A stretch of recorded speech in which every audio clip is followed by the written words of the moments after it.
Okay. Good afternoon. I hope everybody had a good lunch. My name is George Lund. I'm the chairman of Torchill Investment Partners and vice chairman of the Brent Scowcroft Center on International Security here at the Atlantic Council. It's my pleasure today to introduce Dr. Arati Prabhakar, our afternoon keynote speaker. She will discuss how DARPA looks to find the latest technologies that help our U.S. military fight and win our nation's battles and wars.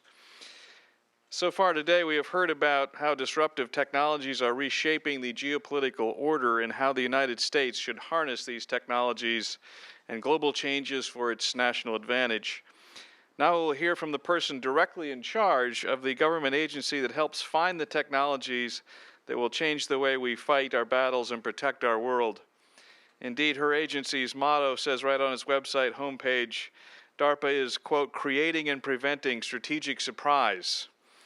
It is not an overstatement to say that Dr. Prabhakar has the most disruptive job in the United States Department of Defense and perhaps the entire U.S. government. She makes day-to-day decisions that allow DARPA to achieve its mission of driving our nation's technological superiority. Based on the most recently announced DARPA-sponsored technologies like a super-powered autopilot that can replace up to 5 crew members, a silent hybrid motorcycle for special forces to use on stealth raids, and turning surveillance drones into Wi-Fi hotspots, DARPA is ensuring American military technology remains second to none, and on top of that, that our capabilities remain second to none in coolness. Always an important thing. I'm delighted that we have Dr. Prabhakar here to join us today to further expand on DARPA's role in helping the United States develop these exciting technologies, and look forward to her comments. After she is done with that, Vago Muradian, the editor of Defense News, will moderate a discussion. And first, let me briefly introduce Dr. Prabhakar. Her entire career has been spent investing in world-class engineers and scientists to create new technologies and businesses. She joined DARPA in 1986 as a program manager, where she initiated and managed programs in advanced semiconductor technology and flexible manufacturing, as well as demonstration projects to insert new semiconductor technologies into military systems. In 1993, President Bill Clinton appointed Dr. Prabhakar as the director of the National Institute of Standards and Technology, where she led the 3,000-person organization in its work with companies across multiple industries. She wisely left D.C. for Silicon Valley in 1997, where she became the first chief technology officer and senior vice president at Raychem, and later vice president and then president of Interval Research. From 2001 to 2011, she was a partner with the U.S. Venture Partners, where she identified and served as a director for many startup companies with the promise of significant growth, working with entrepreneurs in energy and efficiency technologies, components for consumer electronics, and semiconductor processes, designs, and technologies. Clearly, if there is anybody suited to tell us how the U.S. can identify and deploy the necessary technologies to ensure our military is the most ready and capable for the future, Dr. Prabhakar is the person. Welcome to the Council, Dr. Prabhakar, and the floor is yours. Thank you. Thank you so much.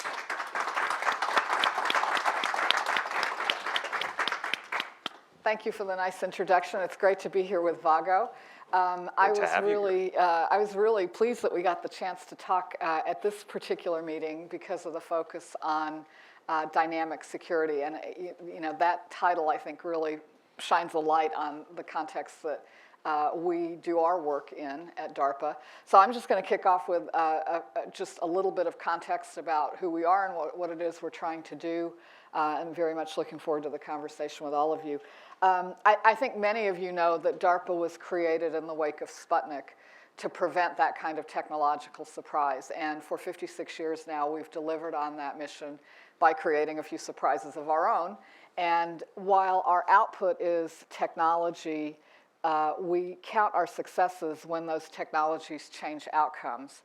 So every time a stealth aircraft evades an air defense system, every time that a soldier on the ground can place himself precisely with GPS to call for fires, every time that a radar lets our carrier strike group know what threat might be out ahead of it before it can see us, that's when we've delivered on our mission, because in every one of those cases, DARPA made the pivotal early investments that showed what was possible.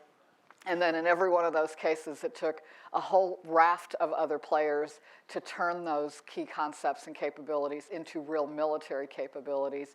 Obviously, our partners across the Defense Department in each of the services in their science and technology investments, but also their development investments, their acquisition activities. It took almost in every case university research and other basic research out of labs. In every single case, it took the deep participation of companies, large companies, small companies, defense companies, commercial companies. And at the end of the day, of course, it takes our warfighters to take these technologies and turn them into militarily useful capabilities. So that's how that whole ecosystem works. DARPA has a particular role in this much bigger community, and again, it is to make those pivotal early investments to change what's possible so that we can take these big strides forward in our national security capabilities. And that mission, that focus on breakthrough technologies for national security is unchanged across 5.5 decades. It's still very much why our people run to work every morning with their hair on fire to go do the next generation of that kind of focused investment. But of course, the world in which we've been doing our work has changed and changed. And today, the factors that really characterize the context for our work, I think are very much in alignment with what this meeting has been talking about. What we see is first a very wide spread and a great diversity of different threats, nation states, but also networked terrorism. All of those actors, you know, a generation ago, they probably would not have had very easy access to highly advanced technologies. But today, really powerful technologies are literally at their fingertips. So if you think about computing and networking and the access to cloud services and the internet, that's a keyboard away. And then just a few clicks beyond that is access to very advanced, pretty sophisticated semiconductor technologies. They're available as catalog parts. They ship to anywhere in the world. That's a very important factor in our work today. And then another factor that I think characterizes today's challenge has to do with the cost of our operational military systems, our major systems. Those costs, I think, are very visible in the trade-offs, you know, the hard choices that we all see the Defense Department making today about what are we going to keep doing, what are we going to stop doing, how many of what can we buy. And that, too, is becoming an important threat, I believe, to our future security. So those are some of the things that we see on our plate. Let me just mention 3 areas that we're investing. We can talk about any of these, obviously, in more detail, but just to sort of cue up the discussion. Starting with this cost issue, today what we're seeing is a degree of cost and inflexibility in our major platform systems that I believe is going to make them ineffective for the challenges that we face in the future. So today at DARPA, we're investing, a number of our programs are rethinking complex military systems. And in doing that, I think we're coming up with some extremely powerful new approaches to space systems and weapons and radars, navigation, communications, many different pieces of the puzzle. In another arena, we can see the massive scale of information affecting every aspect of national security. Here first, we're investing to have a new breed of cybersecurity technology so that we can actually trust the information that we have to rely on. And then secondly, we're investing in building the tools and capabilities to manage and to use this massive, this explosion of data that's going on. One example is a new program that we just have started that's going to tackle the networks that engage in human trafficking. Today, those networks can very easily hide in the vast volumes of data that are available online. So, and you know, we want to get to where we can deal with that class of problems. And then finally, in a range of research areas, we see what we look for and we always find are the new seeds of technological surprise. One of those areas today that's particularly ripe is where biology is intersecting with engineering. And so today at DARPA, we're investing to come up with the technologies that will allow us to outpace the spread of infectious disease, capabilities to understand and even harness brain function, and then ways to speed the development of synthetic biology that will lead to new chemistries and materials. So a pretty wide range of opportunities there. So I'm very happy to talk about any of those efforts. But just to wrap up my introductory comments, I want to step back for a moment. And I think we all see the challenges that we're facing. I talked about some that we see from the DARPA perspective. I think that's been the focus of a lot of the conversation here in this meeting. And I think it's easy to feel overwhelmed sometimes by those challenges. But I also know that over a long history in the United States, we've had a long and deep commitment to two things that are deeply and fundamentally American. And the first one is about the creativity that flourishes in our open society. In the context of the technology work we're talking about today, it's about the creativity of our engineers and scientists. The second thing is this deep American drive to create a better future. In a sense, it's the most productive restlessness we've ever seen. And those are the forces that are behind the technologies that have shaped our national security capabilities for an extended period of time. Those are still the core motivations that we tap into in the work that we're doing at DARPA for the next generation. So that's what I wanted to say to kick it off, and I love to hear what you want to talk about, Vago and everyone else. Thank you very much, Arthi. We appreciate it. And we're going to be. I'm going to ask a couple of questions for the start of it to get the conversation rolling, and then open up the floor to questions. And we'll have some questions coming from the online space that you guys invented. I know it's like you can't get away with. I was thinking is there any way to avoid that? And there's no way. So just embrace it. But a lot of the innovations that you guys, there are some innovations that are right off the bat disruptive on their face, right? A thumb drive is disruptive as a portable data storage device. Bless you. But some of them take a long time, or it's not in the thing. It's how we start to use the thing, right. Or how a piece of that thing invented for something else is valuable in something else. The internet, we were talking a little bit earlier, took 4 decades for it to become a truly disruptive force that it is today, putting a lot of people out of business, but also creating a lot of opportunity for folks. As you guys are looking at what is disruptive and what is not disruptive, and do you know it when you see it?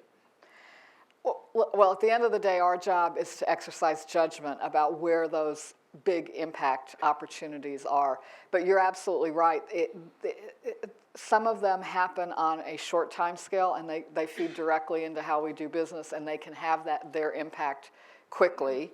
And today in our portfolio, I see examples from cybersecurity technologies, some of the work that we're doing on big data. Now, I think the ability of our national security apparatus to adopt information technologies, there is such a hunger, and some of those software-based technologies, I think, can transition relatively quickly.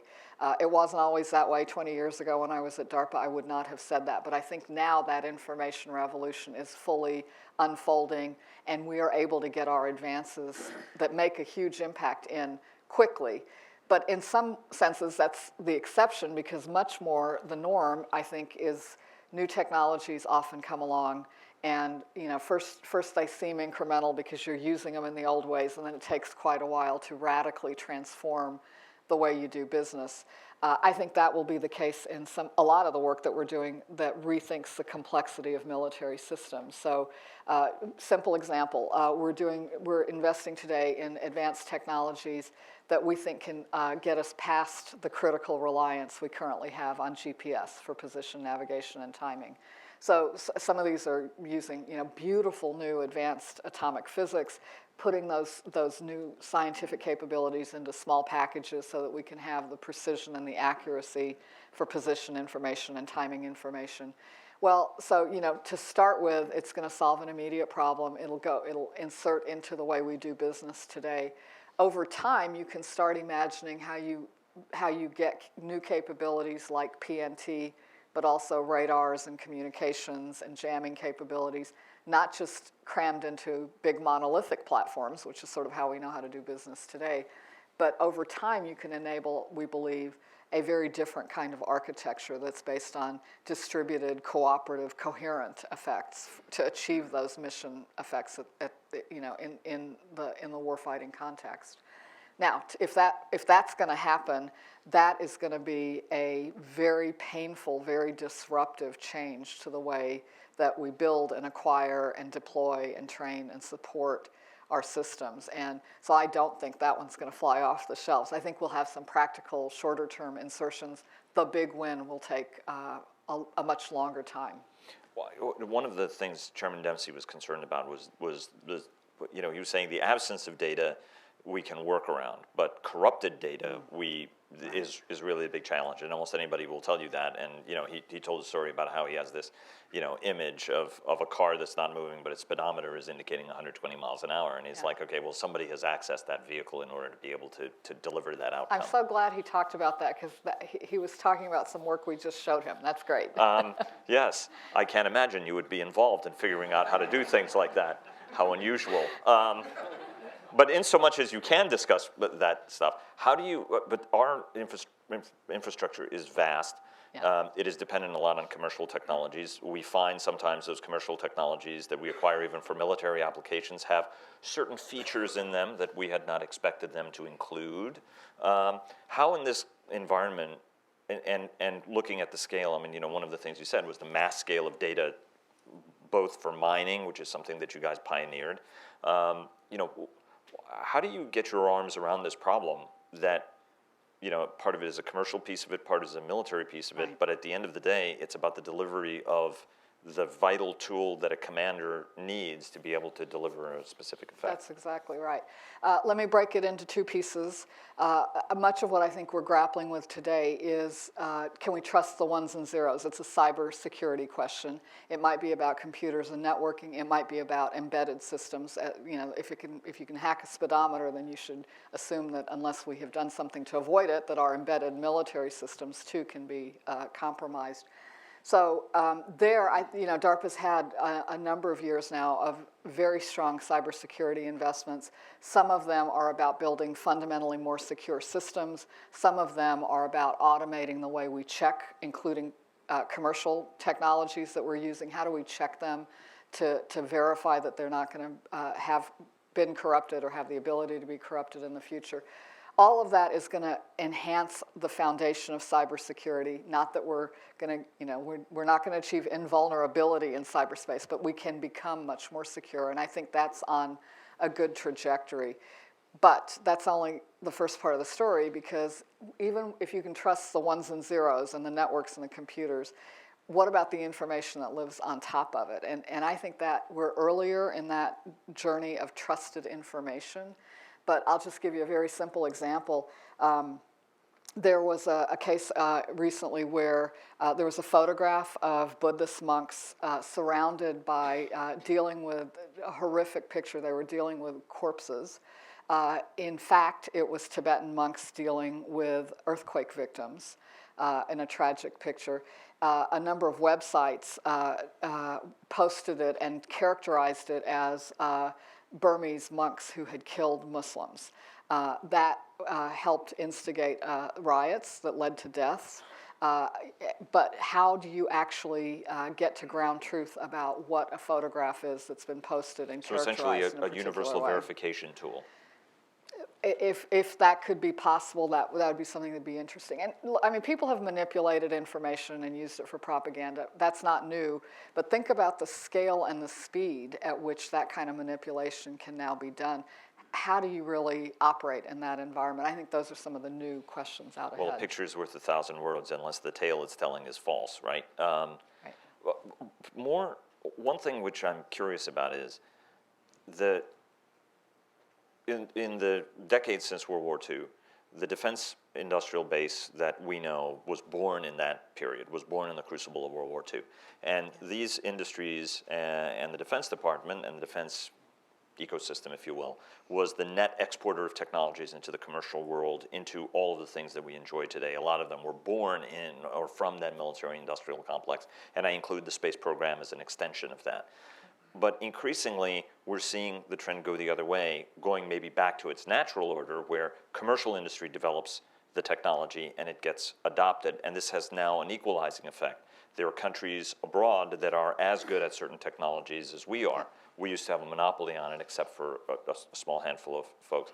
Talk to us a little bit about how that's changing the entire fundamental dynamic, your approach and your thinking when it comes to not only figuring out how we exploit these technologies for our advantage, but also keeping an eye out to see how nation states, non-nation states, non-state actors, criminal entities will be able to use some of these technologies against us in equally disruptive ways. Right. I think you put your finger on a big challenge that we deal with at DARPA all the time.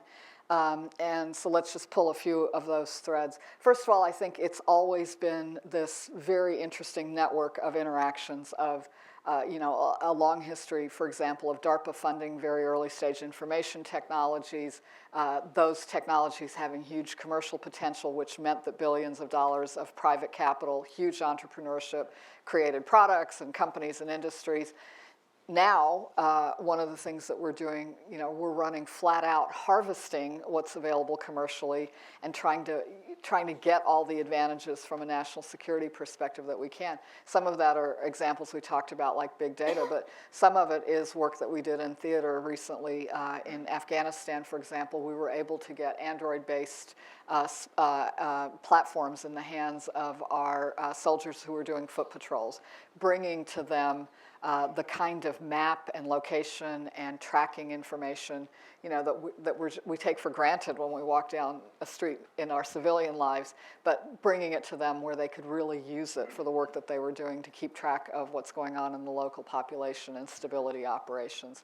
So, that's when that loop closes for national security, but it's a very complex path from decades ago when we made the early investments to that smartphone that has all of those pieces that the commercial industry really made possible, and then, of course, transformed what we could do on the battlefield. So I think that's the model, is we're going to have, we continue to see huge technological opportunities for the next generation coming out of research, often still very strong U.S. research.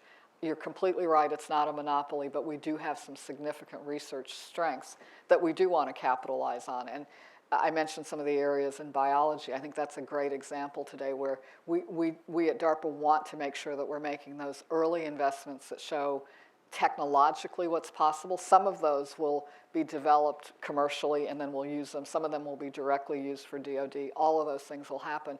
At the same time, we just have to recognize it is a fact of life that we no longer can count on 20 years of U.S. monopoly for any one of these technologies. And so if we can learn to continue to drive the technology, I think we're good at that. But if on top of that we can learn to harvest and use that globally available technology at least as rapidly as everyone else around the world, and ideally even faster, that I think today is a significant shortcoming because of the complexity and the slow pace at which our systems evolve. So that's a place where I think we can start making a real change. And given how fast the rest of the world is running with commercial technology, I think that's becoming more and more important. Well, when it comes to, you've repeatedly talked about the problem we have in developing complex systems, and just about everything that we need nowadays is a complex system. Right. Even a cell phone is a complex system, right? That's just a piece of this vast network that you're touching that exists out there. But when it comes to a military application, it's been a priority now for as long as I've been doing this, which is more than 20 years, yeah. Which is we want to reduce the acquisition cost of whatever system we have, whatever service we have. We want to improve training. And it all is invariably becoming more expensive. You guys are about as lean and mean an organization as exists. Less than 220 people, 100 of those are program managers. Right. $3 billion budget. Talk to us about what the broader national security enterprise can learn from how you guys are doing things in perhaps reforming fundamentally how the broader organism goes about acquiring some of these complex systems. Yeah, I think this cost and acquisition topic is one that has many, many, many factors. So we want to be, let's start by being really careful not to oversimplify it. I do think there are things about how we do our job that allow us to be very, very effective. All of them, I believe, trace back to our core mission, which is about breakthrough technologies. There are a whole host of other things that have to happen for the ecosystem to work. We're not responsible for them, which is what frees us to go focus on breakthrough technologies. So again, you want to be careful about how generalizable that is. But the core elements there in our operating model, just as you said, our resources are tightly managed by a small group of government employees, about 200 folks, of whom half are technical experts. That 100-person technical cadre, our program managers, are people who rotate through the agency. They're typically with us 3 to 5 years. They come with deep technical backgrounds across all the areas that we work in. They come sometimes out of universities, sometimes out of company backgrounds, sometimes they come from other parts of defense or other government labs. So they come directly out of this huge, really important technical community that we work with, and that means that they are in touch with the technology and the leading edge of those research areas. That's very, very important. In addition to being technically deep, though, they also are people that can go, if you like, from bits and atoms all the way up to what's the application to how does it change outcomes. Because, again, there are a lot of interesting, there's a lot of cool stuff to do. We're only interested in the cool stuff that actually changes national security outcomes at the end of the day. So that kind of dynamic range is really critical. So these are really special people, and I only need 100 at a time, but every year a very large percentage are leaving, so we're always recruiting. Part one is... You hear that, everybody out there? They're and always I'm recruiting. always looking for great people, so let me know if you have ideas for me. Number one, great people, but then number two, you have to enable them to do great things, especially in just that short time that they're with us. And actually, that's what the other 100 people, a lot of the rest of the organization's job is to make sure that everything is about getting the mission done, and often that means whacking the bureaucracy away. Often it means building the right kind of business processes so that we can move fast and still, do the right thing, be legal, be ethical, follow all the rules, but don't let that slow us down. Just get the job done. So I think those are very helpful. That's always good to remind everybody. Be legal, be ethical. Those aren't choices, right? No, exactly. But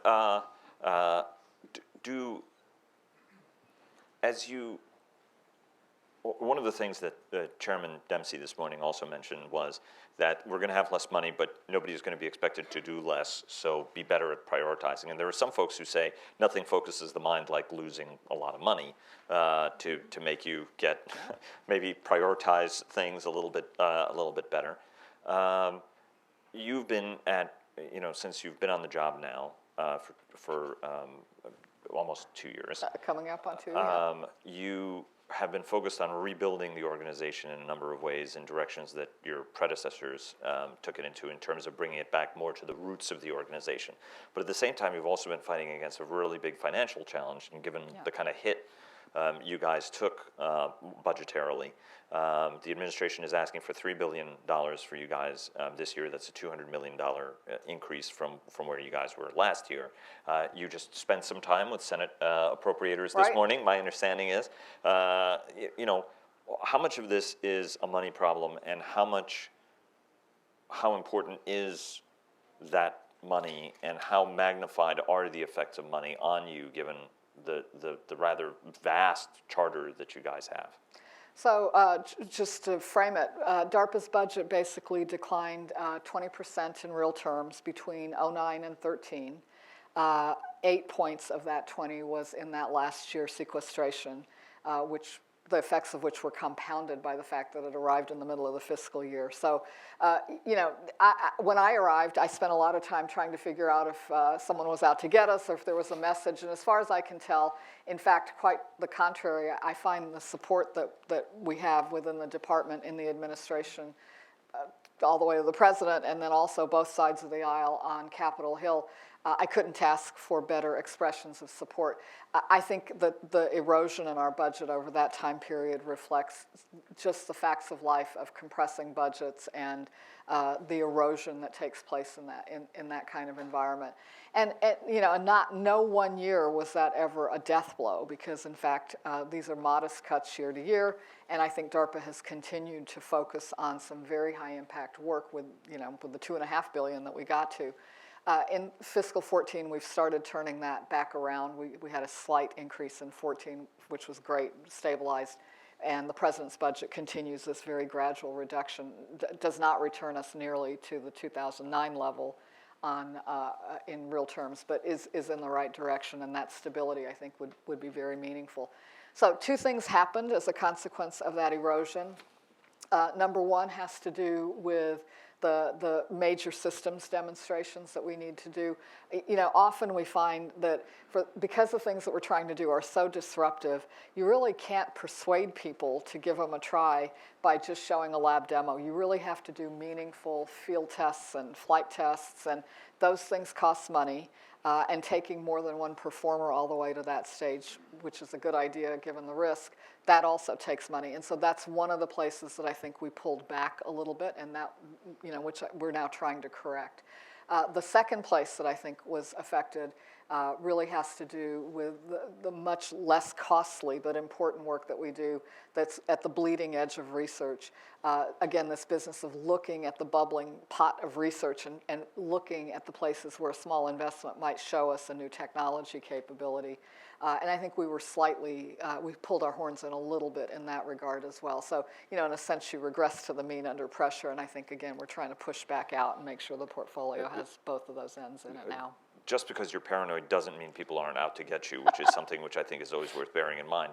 Having spoken to Marines earlier in the week, I thought that would go over a little bit better with this audience. I sort of misjudged The Marines are not laughing. I think that's what's going on. No. That's what keeps them ahead of the game, is the assumption that somebody is always out to get you. No especially laughing your matter. It's serious stuff. That's right. Big green buddy.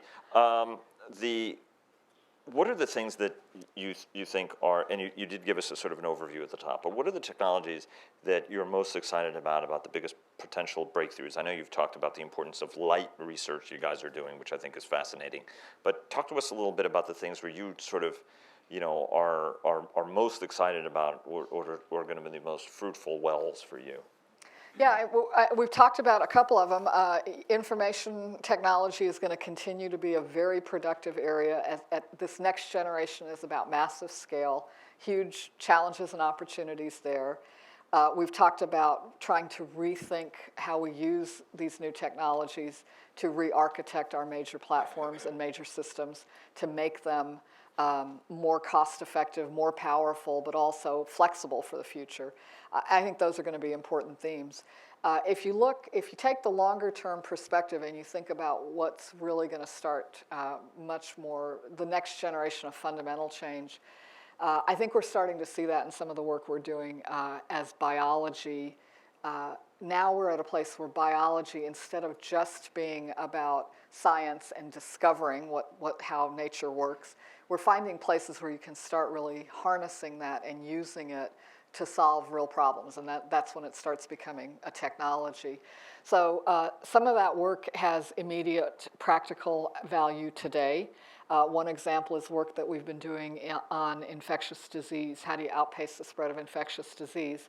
To do that, you need very rapid, specific diagnostics, and you need prophylaxis that can be fast-acting and widely distributed very quickly. That's a very hard challenge, but early research that we've been doing in that area is now being used to help with the MERS virus that has just arrived in the United States, unfortunately. Very lethal virus, not yet very communicable. But that's an example of an area where I think, you know, harvesting our knowledge of biology is going to start giving us the ability to turn the tables there. And what about light? I mean, one of the things you've talked about is, you know, the importance of research and how that becomes kind of a quantum change. Yeah, I touched on it before when we talked about position, navigation, and timing technologies. I think this is sort of I find it particularly fascinating because there's a thread of research that 20 years ago was winning Nobel Prizes. When I was director at NIST 20 years ago, we were doing work in new states of matter and just phenomenally beautiful tabletop physics. At the time, people would say, well, what would it be good for? And everyone would speculate. Well, really quite rapidly, we have been able now over the last few years to start taking these things that fill a huge research laboratory and are about cooling atoms down with lasers. But these things usually require a big lab and lots of smart PhDs, giving it a lot of tender, loving care all the time. What we're trying to do is put all of that capability into a small package that's very robust, that does not require PhDs tending it all the time, but that will allow us to get that kind of control over cold atom technology, to tap it for inertial navigation and for timing for the most precise clocks that the world's ever had. Those are going to be... Hence the alternative to the GPS. And those then become part of this new approach beyond GPS. But I just love that journey from great research to something that could be very practical and solve a major problem that we're dealing with. Some folks have said that DARPA's greatest success has been in listening to the military leadership who says, I need an invisible airplane. So then you guys go and you do all the work required and you come up with stealth. And I need to strike things more precise, and so you guys do all the things that are required in order to be able to strike precisely. Is that what's needed this time? And if it is, what's the biggest need? Or is it actually a mix of the two where you get the big things coming in, but you also have a whole bunch of the smaller things that you... Yeah. Well, first of all, it's very much...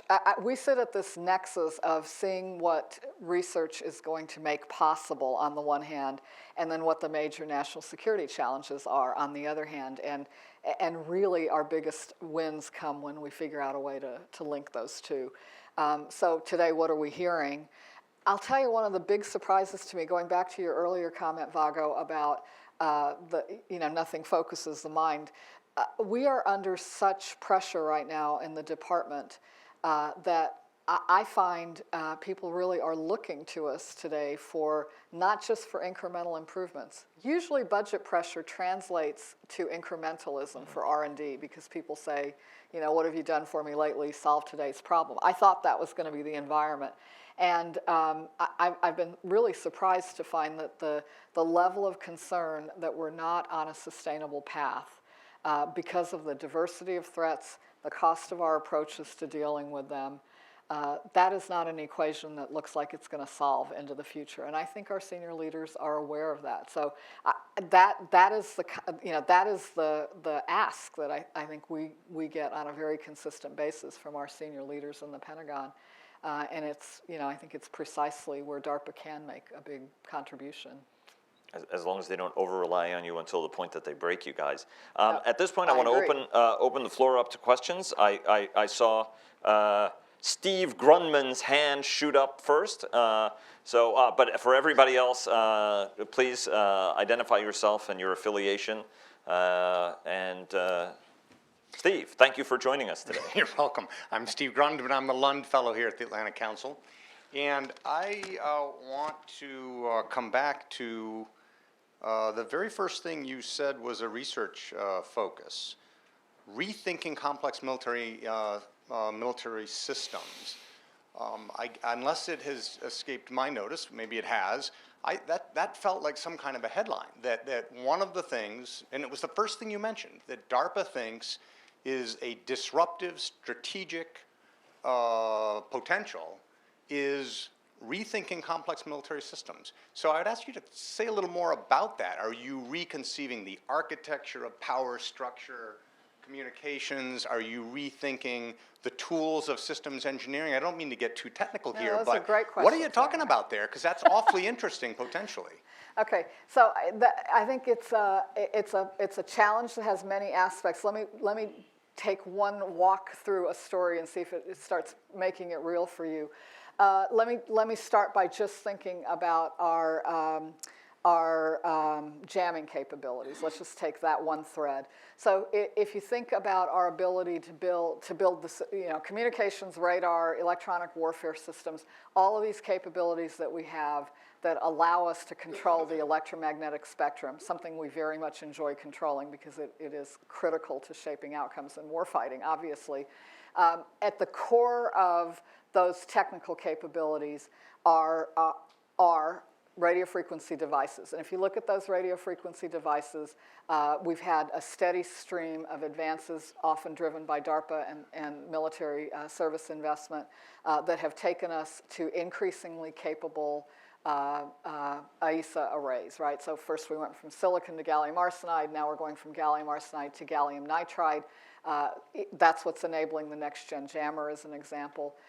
And then in the lab, we see the generations out beyond that will continue to drive power density for those devices. So that's number one, an important technical driver. A second technical driver has been Moore's law, just creating more and more digital gates that you can put onto a single semiconductor component, and that allows us to keep moving the digital interface of our RF systems closer and closer to the antenna.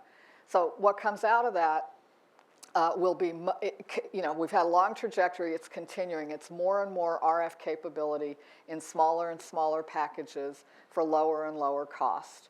Now, what have we traditionally done with that capability? Well, what we have done is we've put it onto the, we've said, here's our aircraft, here's how big the aperture can be. Now with the advance in technology, I can just cram even more capability onto that aperture. And that's awesome because it's given us these advanced, these amazing AISA radars that we have today, and they can do all kinds of great tricks and waveforms, and they have multiple functions.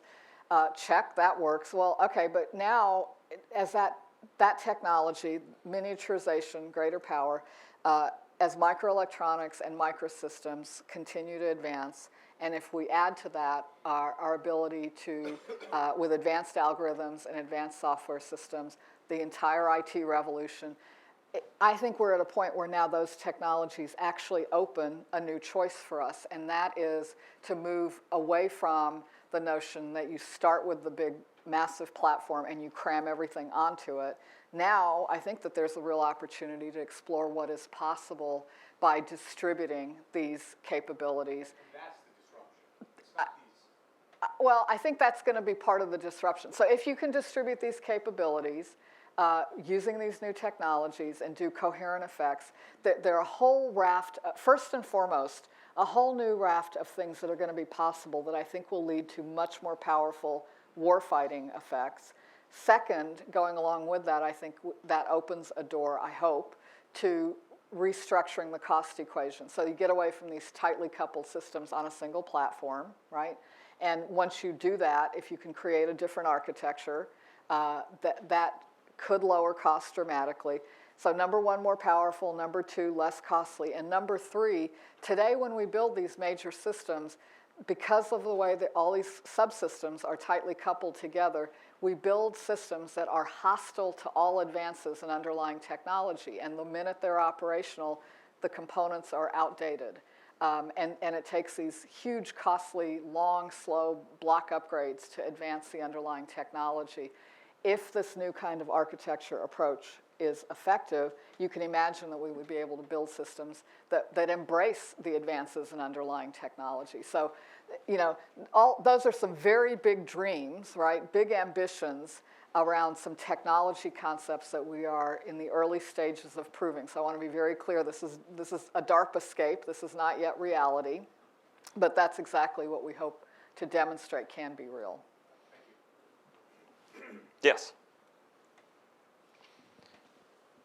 Hi, I'm Audrey Kurth Cronin from George Mason University.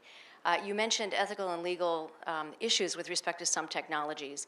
And the usual perspective is that these kinds of issues slow down the development of the technology, but sometimes they can actually be central to whether or not the technology is effective in a human context over the long term, strategically effective. So I was wondering what DARPA is doing to incorporate the points of view of multidisciplinary folks who also understand the kind of ethical and strategic aspects of things like autonomy, neuroscience, synthetic biology, in order to make the long-term outcome better overall? Terrific question, and one that we talk about explicitly at DARPA all the time. First, I'll just say, I think that the nature of our work, which is to drive the edge of technology and to look for and create technological surprise. Given that, I think it's not surprising that we frequently we stumble into those kinds of questions often before the rest of the world is thinking about them. And those kinds of broader societal implications come up. You mentioned neuroscience, so yes, in our brain function research and the work in synthetic biology, what are the safety and security implications, things that we want to do in space. Phoenix is our geospace robotics program, but having those capabilities on orbit gets into a bunch of space policy issues. Anytime we're dealing with big data, you immediately find yourself in the security and policy, privacy issues. So they're different issues, but that theme is widespread across DARPA. And we believe we have two responsibilities when those issues come up. The first is to make sure that we don't shy away from our core mission, which is to investigate these areas and to pursue them for the good things that we can get from these new technologies for national security, number one. But number two, that goes tightly along with that, is I think we also have a responsibility to raise these kinds of issues and to engage a broader dialogue. We do not have I don't want, and I don't think you should want us to have the responsibility to answer those questions. I don't really want to live in a society where a bunch of technologists and national security make up those answers. I just want to make sure that we're raising those questions. And how we do that and how we engage with the broader community of people who do think about those issues varies depending on the specific area. One example is work in an approach we've used both in the synthetic biology area and in the brain function research arena, and that is to convene an expert panel group of people who have different perspectives on, in the synthetic biology case, people who are experts thinking about safety and security issues and intellectual property issues, public perception issues. We use that conversation then with that expert panel. It's a two-way dialogue. We want them to see what we're seeing the technology could be capable of, and we want them to help us understand how they think about these much broader societal questions. I'll give you a great example of what I really value out of that. Our synthetic biology expert panel actually participates in our performer reviews. And what that means is the graduate students who are working on our contracts in synthetic biology, they know when they come to the DARPA performer meeting that we're going to be talking about societal implications. And it gets woven into the work that they're doing, which I think, my hope is that helps us make smarter societal choices down the road when the time comes. We have a Twitter question, and it is, what is the greatest technological threat to the U.S. military? I think it's easy to enumerate specific technologies. My greatest concern about U.S. capability is not really what others are going to do to us, but it's our ability to handle this fast-changing landscape. If we can overcome it, I think we're going to be in a very good place. But right now, the trajectory we're on is we move at this pace that is measured in decades in an environment where the technology is changing every single year. And that more than any specific technology or the action of any specific actor is the thing I worry most about. Yes, sir. Along the same lines of that question, or in addition to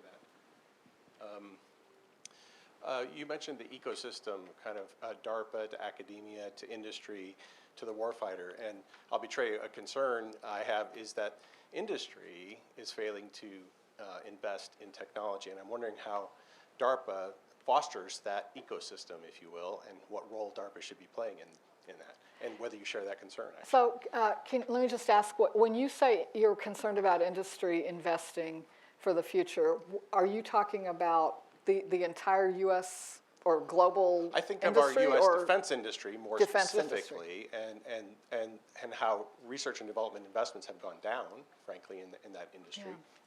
Yeah. And I wonder whether that's healthy. I realize that, Vago talked about the move of commercial technology into defense technology, but we still have that ecosystem of taking this technology, turning it into something the warfighter can use, And I'm wondering whether you share that concern and Yeah. what DARPA's role is in kind of making sure that whole ecosystem is healthy. Right.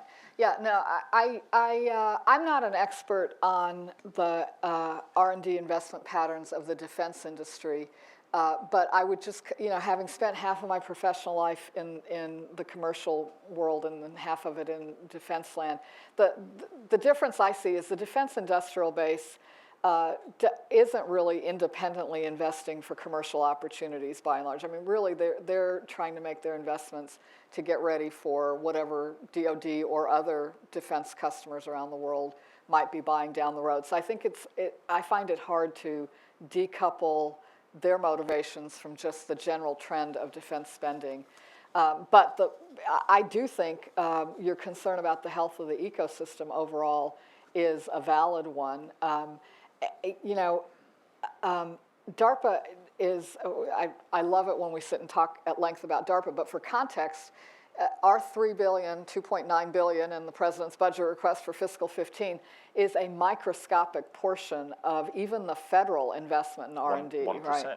It's federal investments, 135 billion, I think. So we're sort of 2 or 3% of that. Okay. But we're well under 1% of what the nation spends on R&D, because private sector R&D investment is twice as big as public sector, right? So we're not going to solve that whole ecosystem problem. I think it's a much broader question. I do need the ecosystem to be healthy, because I can't do what my very focused mission about breakthrough technologies without a healthy ecosystem. So I think it is something we have to keep an eye on. August. August Cole, I'm a writer and an adjunct fellow at the American Security Project. Could you talk about intellectual property and how you see the government handling that issue in the context of military investment and technological innovation and defense industry investment? Yeah, the question's about intellectual property. And like many of the other topics we're talking about, I think it's hard to have a useful blanket answer about intellectual property. The conversation I have with my program managers, they'll tell you that many of our conversations begin with me saying, well, what is it exactly that you're trying to do?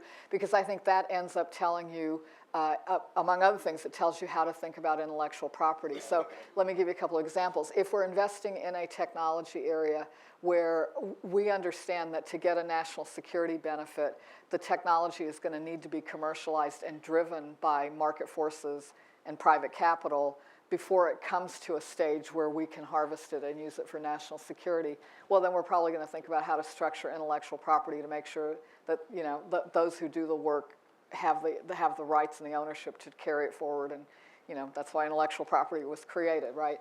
On the other hand, if we're trying to create a technology capability that has narrower military utility, or where we need the government to own the rights of that particular capability, well, then we're going to structure it in a very different way. So I don't know if that answers your question, but I think you really have to understand what it is you're trying to accomplish and how you think the technology is going to play out to answer it correctly. Yes, sir.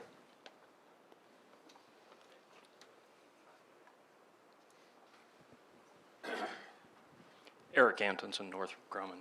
Good morning, or good afternoon. I want to pull the thread a little bit more. I'd like you to pull the thread a little bit more on what I call economic asymmetry, where some inexpensive parts can be bought more or less at Home Depot and disable tens to hundreds of millions of dollars of equipment and injure or kill warfighters. As a nation, it seems to me we're very badly on the wrong side of that economic asymmetry. You pointed in response to Steve's question to advances in microelectronics, but I wonder if there are other things that DARPA is doing to address the economic asymmetry. Yeah, I think that asymmetry has a huge number of different aspects, and the whole question of cost imposition, I think, is becoming, I think, much more naturally core to the questions that we ask. One of the things that really struck me when I came back to DARPA a couple of years ago now was cost really, I think, had been completely absent in the conversation in the high-tech national security community. Not the rest of the community, but culturally, those of us who lived in the place that was supposed to drive the leading edge of technology, I think we had a culture of, literally like your eyes would roll over in your head when you heard the word affordability, because that was someone else's problem and it sounded boring and it sounds like, a 2% tweak, and we're all about changing the world, right? Well, we're now in an environment where those questions of cost and cost imposition are going to be the difference between whether we do something or don't do something. And none of us at DARPA want a future that's just PowerPoints about the things that we're working on. We really need to make these things operational capabilities if we're going to deliver on our mission. And that brings that cost issue squarely into our laps. And actually, I think it is such a significant issue right now. I don't think we're going to tweak our way there. I don't think we're going to increment our way there. It is going to take these kinds of fundamental, new, innovative approaches if we're really going to take a run at it. And I think that's what's engaging this innovation community in a better way. But it's a pretty deep cultural shift. So we're not going to get there overnight. It's a drum we're going to keep beating at DARPA, though. And I don't think that's just an acquisition reform thing. I mean, back to Steve's question. I mean, this question has been one that's been eating away at just about everybody, because you look at the unsustainability of the fundamental cost model. I mean, just about on every other thing. I mean, we heard that in an early panel where on people, on benefits, on equipment, on a whole bunch of these axes, we're just not on the right side of it. And this idea of using gallium nitride and getting, this is about 15 years ago, where one of the top radar houses in the country was saying how you could reinvent the airplane fundamentally without having to have a ton or a half ton of radar in the nose of it, but distribute the sensors on the skin of the airplane. Plus the sensor is easier, it's more easily upgraded, you can make a universal fitting to it. So, all of these sorts of cost drivers, actually, you begin to fundamentally change the equation. And if we don't change it for ourselves, somebody's going to change it for us, ultimately, which is, I think, what keeps you awake at night. But, Vaga, you're really right. A lot of these are ideas that people have had, and we've done bits and pieces of it. But I think that 15-year comment also speaks to how hard it is going to be to change our behavior, because it is at so many levels. It's how we're structured. It's how we interact with Congress. It's many, many different things have made it the way we operate today, and a lot of those for good reason, right? But that's why we've been talking for a long time. We haven't seen that kind of dramatic the change. fortunate thing is this isn't something now that's like the office of net. It's not like Andy Marshall is the guy who's like sort of looking at this and saying, "Oh my God, we got a problem." It's a broader understanding that there's a fundamental problem. That's right. Yeah, Byron, and then we'll move. That we've sort of had. We started in the middle. We move forward. Now we'll move to the back of the room and make sure that there's good representation back there. Okay, thanks. Byron Callan, I'm an analyst at Capital Alpha Partners. You talked a bit about this innovation community. I wonder if you can just paint us a broader picture about how DARPA has awarded contracts over the last 5 years. What's the distribution of that innovation community? Is it large traditional defense contractors? Are they small startups in Silicon Valley? And a related comment, can you just talk about some of the press reports about Google dropping out of the robotics competition, and where do you engage with a company that's spending $9 billion on R&D? So the answer to your first question is yes, it's all of the above. The best way, I think, to understand the organizations to which our dollars flow is to first understand that DARPA's, this year we're at about $2.8 billion. That is invested across about 250 programs. Those programs that's the portfolio I can't sleep at night thinking about. I mean, that's my portfolio that I want to make sure is balanced across a number of dimensions. In that portfolio, you will see things where we're trying to build technology demonstrations and prototypes that we hope will directly transition to programs of record and the services. The work we recently did on the long-range anti-ship missile is a great example of that end of the spectrum. On the far other end of the spectrum is the kind of work we've been talking about a little bit today, really basic research, but places where we see the seeds of new technologies, and we're just trying to find out if there is a vein to be mined over here. So you should expect to see different performers depending on what it is we're trying to do. On this end of the spectrum, you would very naturally expect to find almost completely dominated by companies, not universities, not research labs, often much more defense contractor organizations. On this end of the spectrum, you would expect to see, and you would find, a lot of university participation. A huge number of programs in the middle that will have a mix of universities and independent labs and government labs, but also maybe startups. I mentioned the cold atom work. That's an example where we were funding work at Stanford. The performers there spun out a company to try to really commercialize this technology. And then they, of course, will end up working with larger companies, including defense contractors, because that's going to be a subsystem that plugs into something else. So that's how we touch that ecosystem. Part of DARPA's heritage, and I think something that's core to us, is to make sure that we are always reaching out to new communities. So another conversation I have with my program managers all the time is, we're very explicit that if we all sit in our offices and wait for the people who know about DARPA and read our BAAs and come knock on our door, that's great, but we're just not going to make it if that's all we do. And so our program managers are out in the world talking to people who don't work with DARPA, who maybe don't even think that they're in the national security business. When we go into new fields, biology is a great example. I was just visiting Caltech recently, and when I talk to faculty members who are working on the microbiome, turns out that's something that is probably going to be pretty important for the things that we care about. They know how to work with NIH. They've never even heard of DARPA or what we do in this area. We have to build those bridges. So that's a constantly evolving situation, but we deliberately want to engage the broadest possible community of innovators. If there's one place in the world that you guys have to have like a forward branch office, isn't it Caltech?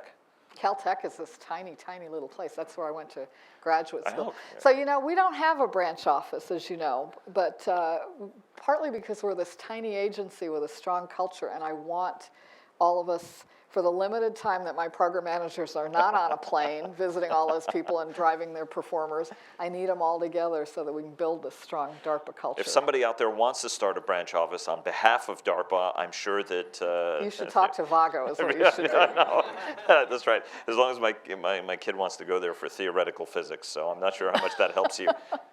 Yes, sir, Mr. Brennan in the back. Yeah, well, as somebody who merely did his undergrad at Caltech, but I married a Caltech grad student when she got her PhD. So I probably know her. Who's your wife? Cheryl Brigham. She was the only woman who ever escaped from Jerry Wasserberg. Okay, yeah. I don't know her, but give her my best. Right. In any event, a pattern struck me. That's my job, is see patterns, and a pattern struck me in all the things that you were saying, and that is, we need agility, distributed systems, more contact with what's being done out in the world. All these things you say seem to extrapolate to getting the citizen involved. I'm sorry to belabor this point. I had a long conversation with Jim Miller about this, and that is that these phones in our pockets are going to be having sensors on them. The notion that you can have a distributed network of citizen-based sensors that they use, but can also feed into an intelligent array that's distributed and very difficult to knock down by enemies and such. But I never hear the citizen being considered in this perspective, this grand panoply you're making, especially since on the other end, our adversaries, their citizenries are their weak point as far as being our adversaries is concerned. The more their citizens are empowered, the more they are disempowered as adversaries. So if you could, I'm sorry about the long prelude, but if you could comment on whether or not you are looking to the notion of empowering what used to be the American strength, and that is the ability of a resilient citizenry to be part of these solutions you're developing.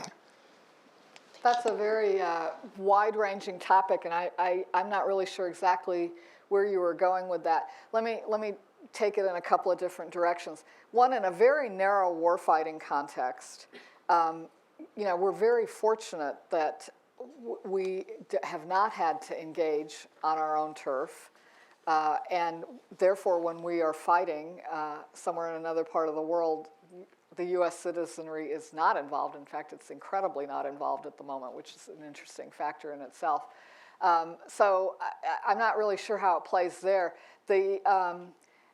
I think you may have also been getting to something that comes back to this issue of information warfare and the ability to shape, first to understand, and then, I think attempts, of course, to shape populations and behaviors through information means. I mean, in the old days it was called propaganda, but again, I think it's a different beast given who has access and the speed and scale at which they can have influence today. And I think that is a can of worms that is just barely open compared to where we're going. And I don't think we fully understand it.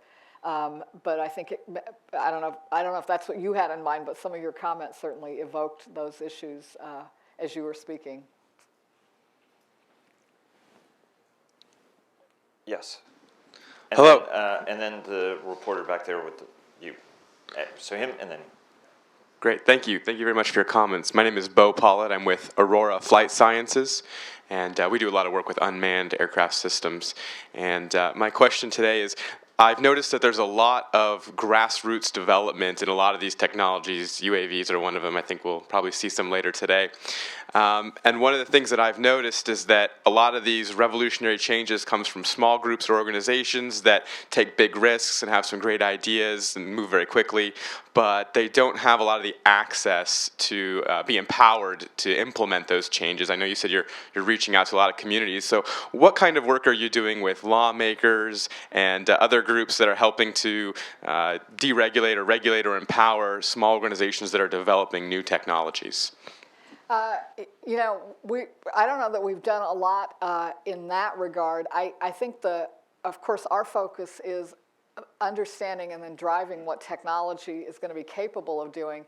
And I think you're talking about something that is of great interest to me, which is understanding as those technologies, I think we're already used to the idea that information technology is available to a vast community, and we've seen how that's changed the information arena. Now physical technologies and the combination, cyber-physical systems, those technologies are starting to become available to a very wide swath. I think if you look at the maker movement, if you look at the work of a lot of these smaller innovative companies, yours included, you can see those threads.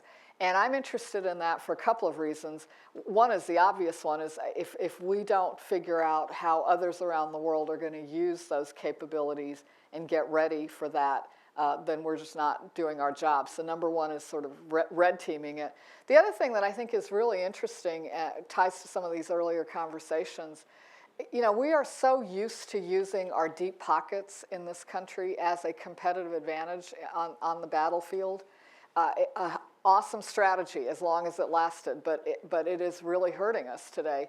I think we have, I don't want to say we've lost our ability to be the scrappy insurgent, but we certainly have not nurtured it. And I think that we might find some very interesting things that we can do if we freed ourselves from thinking in terms of this is how you build big, robust, work forever, perfect systems.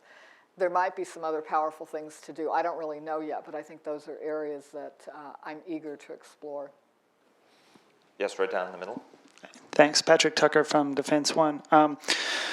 Understanding the dangers of enumerating technology, let's go back to the beginning of the discussion where DARPA created a technology that 4 decades later completely revolutionized life on Earth. So very simple, if you had to pick one program that you're funding today to completely transform life on Earth, not necessarily your favorite or the one most likely to affect national security right now, but the one most likely to fundamentally change life on Earth in 4 decades, the one you're funding right now, what would it be? I'm not picking.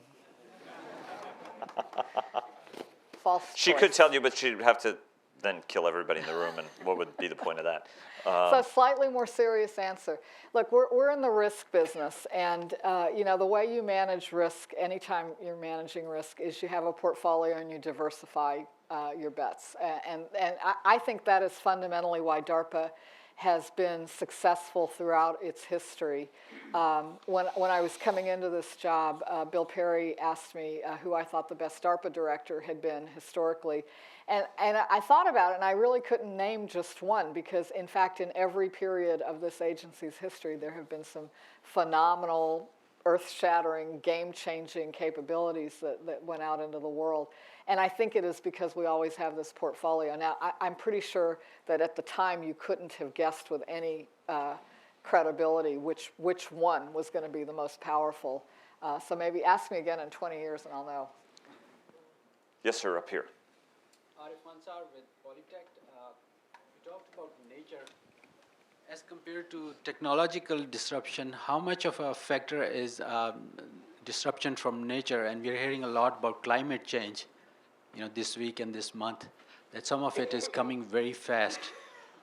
Can you comment on that a little bit? I mean, as compared to human disruption, right. Natural disruption. Right, no, you're right. Disruption comes from many different directions. You know, on a different, I was going to take it in a different direction, so let me go there. I talked a little bit about infectious disease. You know, the MERS virus now has arrived in the United States. 2 cases, one in Florida and one in Indiana. I think that really speaks to, we worry about infectious disease because of where we send warfighters, because we're concerned about biological threats. But just in the natural course of evolution, we see threats that emerge. In this case, it looks like, you know, something that's jumped from animals to humans. And MERS, I think, is a great example because here's a virus that is incredibly lethal. Fortunately, has not yet evolved to jump rapidly to be very highly communicable. But in our global society, with really easy global travel, already we're seeing it migrate from Saudi Arabia to the United States. So, you know, those are the. I think you do have to take those kinds of naturally driven disruptions into account, and it's obviously the reason behind the work that we're doing in this particular case on infectious disease. And we've got time for, I think, one more question. Okay, we have 2, so we'll take you, sir, if you could identify, and you, sir. Kerry Brown, Northrop Grumman.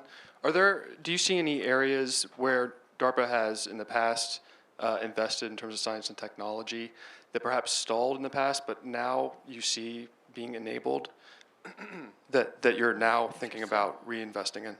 That's a great question about what might have stalled in the past, but might be worth taking another run at. You know, it's funny because more than once a situation has come up where someone's got a new idea and someone else around the table who's, you know, has more years at DARPA says, oh yeah, well we tried that and here's why it didn't work. And then we have a vigorous discussion about whether it would be good to forget about that so that we can go ahead and try again. Because sometimes you need to not know what you can't do in order to advance it. And in fact, the underlying technologies do change. So I don't really have a major example for you, but that's a live discussion. We usually end up concluding that a big virtue, and the reason actually that we have this model of people rotating through is so that by design, we don't have a lot of corporate memory, and that sometimes it means, you know, it's not perfect, but it does prevent us from being too cynical about what can't work. Yes, sir. I'm John Rose from Missouri State University. To what extent is your work influenced by our policy community, defense policy, foreign policy, national security policy, things of that nature? Does it drive your work? Does it influence your work? Are you guided by their efforts? I really see DARPA at the nexus of understanding threats to our national security, the challenges that we're facing now and that we think we'll face into the future, on the one hand, and then understanding what research and technology is going to make possible, what might be possible in the future. Our job really is to understand both of those, and from that understanding, craft the individual programs in our portfolio. So very much in that context, absolutely, the policy community is a very important window into an understanding of what the national security threats and challenges are. All right, and with that, we conclude the panel. I guess the disruptive bywords here was that we may well be disrupting ourselves with our fundamental cost structure, and we've got to be innovative in terms of we've run out of money, and gentlemen, now it's time to think, which I think is a key element of this. And how everybody is becoming significantly more cost conscious as you try to keep your eyes open for the myriad of commercial technologies that could end up helping you, while at the same time forging partnerships on that commercial technology, but also with the traditional sort of defense players as you manhandle them into a more forward-looking, leaner future. I don't know. We would never do that. Kind of figure out some sort of a coach, entice them to do so. Thank you so very much, Thank you. Aarti, for joining us. We appreciate Great it. to Thank be you, here. everybody. Thanks. Thanks, Bob.